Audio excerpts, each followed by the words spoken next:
This episode is brought to you by Mortgage Workflow Partners and the Mastering Encompass series, both for users as well as administrators.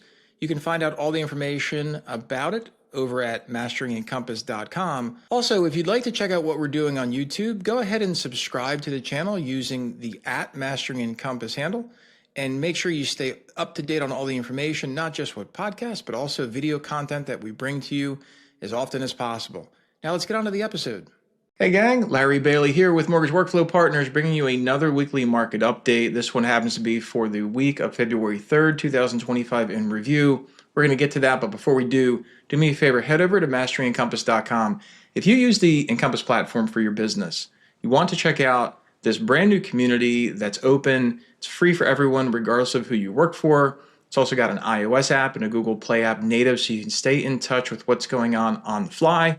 It's also great to make sure that as information comes out, you know about it right away. Again, visit masteringencompass.com, check it out. Hope to see you there. Now let's get into this week's review for last week for what happened. First story that we're going to go through is all about the January jobs report, where there's a mixed bag. The labor sector reports that indicated a mix of strengths and weaknesses. So that's where these stories are all going to come into play. We also saw that annual home appreciation continue to show solid improvement nationwide. So we've got that January jobs report to go through. Next story is the private sector job growth surpasses projections. Interesting. We've also got an update for the job openings drop in December. That's something to talk about a lot. We've got some unemployment trends that persist. We've also got annual home appreciation forecasts that have increased. We've got a family hack of the week. And we're going to give you a summary of what to look for this week to keep your eyes on what's going on in the marketplace. So the very first story that we're going to go through is the January jobs report is showing a mixed bag. And we see here on screen, and by the way, if you want to check out this full video, head over to our YouTube channel, check out the video. You can follow along on screen, or you can just listen to me on podcast here, following the words that you see in masteringencompass.com. We see the graph here, which comes to us from information from the Bureau of Labor Statistics, that's the BLS. It reported an add of 143,000 jobs in January, which was below the forecast of 170,000. However, there was an upward revision to November and December that showed an extra 100,000 jobs, which bolstered the overall figures. The unemployment rate improved, which decreased it from 4.1% to 4.0%. Bottom line in this story is, of course, January's job report showed a combination of weaknesses such as softer than expected job growth and strengths, including a decline in unemployment and a 0.5% rise in average hourly earnings in December. While these earnings increases were prominently covered by the media, it's important to note that it coincided with a reduction in hours worked. So consequently, the average weekly earnings reflected in the actual take-home pay only increased 0.2% from December and 3.8% year over year, indicating a relatively modest improvement. Again, it's not what you make, it's what you take home, right? So there you go for that story. Here's the next story. Private sector job growth surpasses projections. And this information is coming to you mostly from ADP. The private sector job growth exceeded estimates in January, with employers creating 183,000 new positions versus the anticipated 150,000. December's job growth was also revised significantly higher, from 122,000 to 176,000 new jobs. Medium-sized businesses, that's 50 to 499 employees, they added the largest number of new jobs, and added 92,000 to that number. But growth was seen across all company sizes. Large firms, that's 500 or more employees, added 69,000 jobs, while small businesses, less than 50 employees, added 39,000, which was an encouraging sign after all the recent trends. So hiring across was up all across. So the bottom line of the story is, quote, we had a strong start to 2025, but it masked a dichotomy in the labor market, close quote. This is from Neela Richardson, who's the chief economist of ADP. Neela went on to say, quote, consumer-facing industries drove the hiring while job growth was weaker in business services and production, close quote. Salary increases rose slightly for those remaining on their current roles. That's up 4.7% from 4.6% from the prior month, while they declined for those changing jobs. It was at 6.8%, and then it came down to 6.8 from 6.9%. So you lost 0.1% for the job changers. The narrowing gap between pay growth for job stayers and job changers suggests that a reduction in aggressive talent poaching from other companies.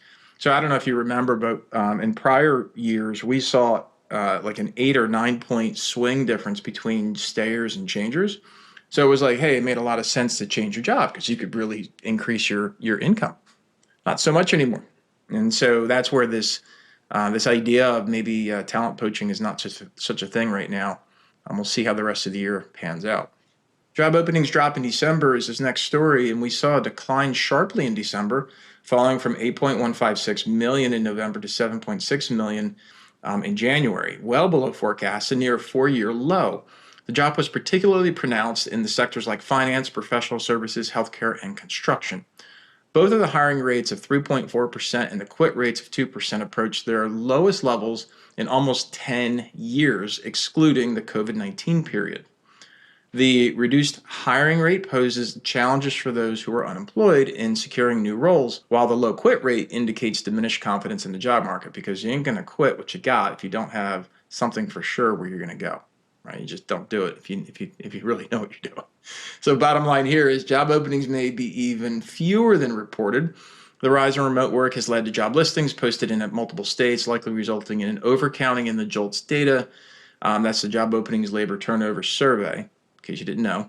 The ratio of job openings to unemployed person is at a 1.1 factor, significantly decreased over the peak of 2 in 2022, which suggests some underlying weaknesses in the labor market. We're going to continue on along this theme, and we're going to go to the next story of unemployment trends persist.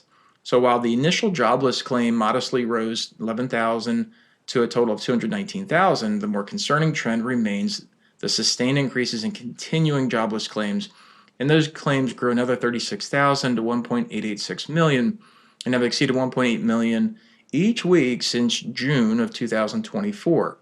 Bottom line in this story, of course, is new unemployment claims remain at historically low levels. That's the good news. But the persistent elevation in the continuing jobless claims suggests that job seekers are experiencing longer periods of unemployment to try to get back to employment. Additionally, since many individuals receive benefits for only 26 weeks, the rise in continuing claims as these benefits expire also indicates a weakness in the labor sector and a slowing hiring pace, aligning with the low hiring rate reported in the JOLTS data that we've already spoken about. So it's really tough out there. If you're like one of the many, the 1.886 million people that are out there for a job, hunting for another job is tough. Lower prospects, and then also a lot more people looking for the same job. So persistence definitely pays off. And for those that are out there looking, I always tell people, if you're applying for a job somewhere, you have to explain how you're going to make money for them. How are you going to add value to their company? Forget about what you can do, generally speaking. How are you going to take what you can do and make money for the employer? And if you can do that effectively, you will have a better chance of getting that job over somebody else. That's generally what happens.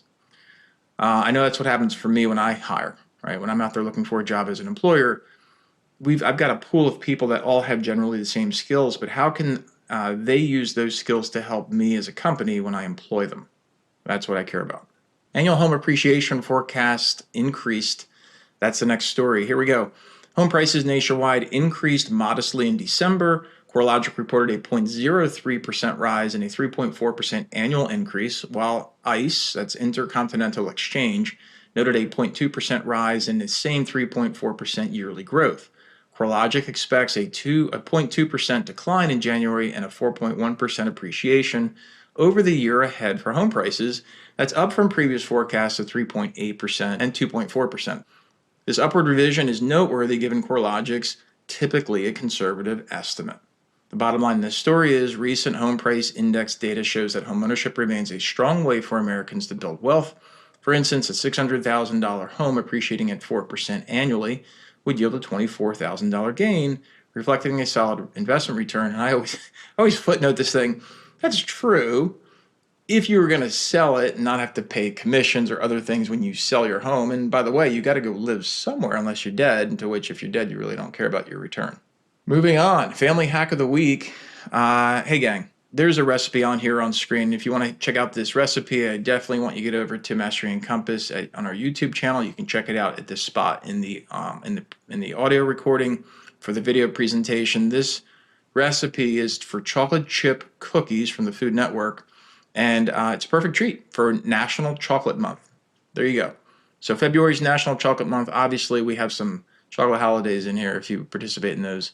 And if you need a reason to eat chocolate, you don't have to wait for a holiday. You can just eat chocolate. Here's what we're looking for this week, gang. Key inflation data will be released, including consumer price index on Wednesday and the producer price index on Thursday. So that's the difference between what consumers are paying for those goods and what the wholesalers are paying for those goods. That'll get some insight as far as inflation guidance. Also on Thursday, we'll see the latest jobless claims figures, followed by January's retail sales on Friday. So a lot to go on for this week. My name's Larry Bailey. Also, you should be taking care of yourself this week in terms of understanding how to master your Encompass platform. Head over to masterencompass.com. I'll see you there. Thanks, everybody. Take care.